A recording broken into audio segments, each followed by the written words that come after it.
history matters, allyship matters, and the last thing I'm just going to say is our next generation matters. I am so humbled that we're celebrating the fact that apparently I'm the first Asian American city attorney.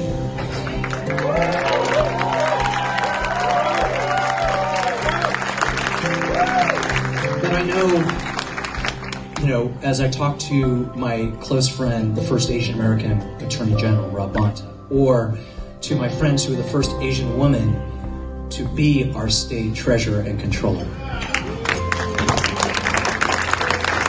For those of us who are your first, we know we are going to work as hard as we can to make sure we are not the last. And we're going to keep fighting for you because the struggle continues. Taking the two of those things and applying them to the work that he's going to do for the city, in the city attorney's office, is going to be extraordinary. Now, many of you are used to David Chiu providing you with an opinion of where he stands one way or another. Many of you may be used to him showing up to all of your events. Well, now that he's city attorney, there's a thing called attorney-client privilege. So he will not have comments on most things, and he will not be able to show up. And let me be clear, it's not because he doesn't want to say anything or because he doesn't want to be there for all of us. We know his track record of being there for people in San Francisco. And in this capacity, he is there in spirit if he's not there in person. And David, I'm so glad that we're going to have a chance to work this closely together again.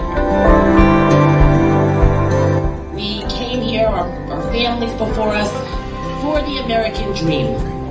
And when David talks about history matters, race matters, I'm going to add one more thing. Representation matters. And everyone here in this room is contributing in our own way. But for us in public service, we are here because we are protecting our communities. We are standing up for them. We are fighting the good fight. And for David to come back to San Francisco, God bless you, David.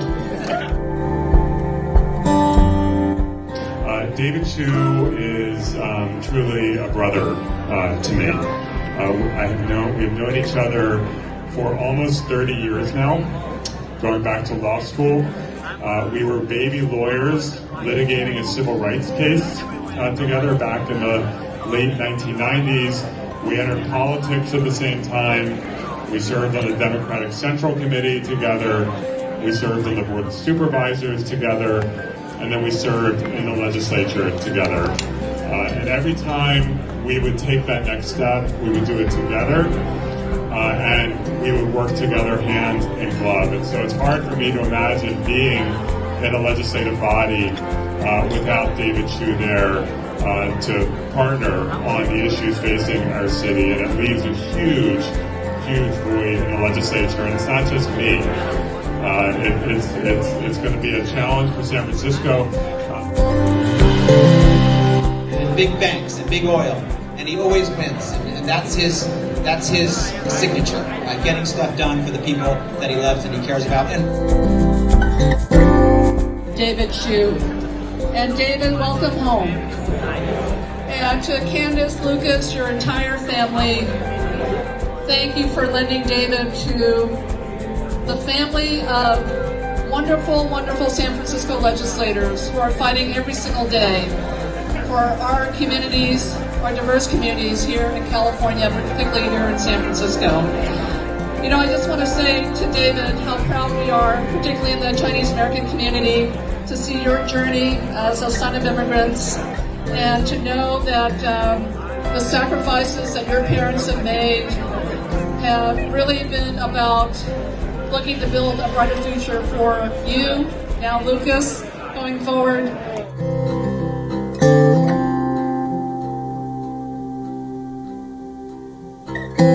Nothing political, right, about what they did.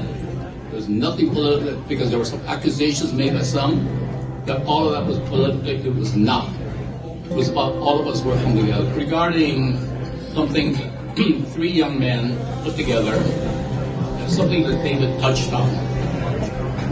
And it has to do with the atrocities that happened to our Chinese ancestors in 18 and 1900s. And these were true stories, and David touched on some of that earlier.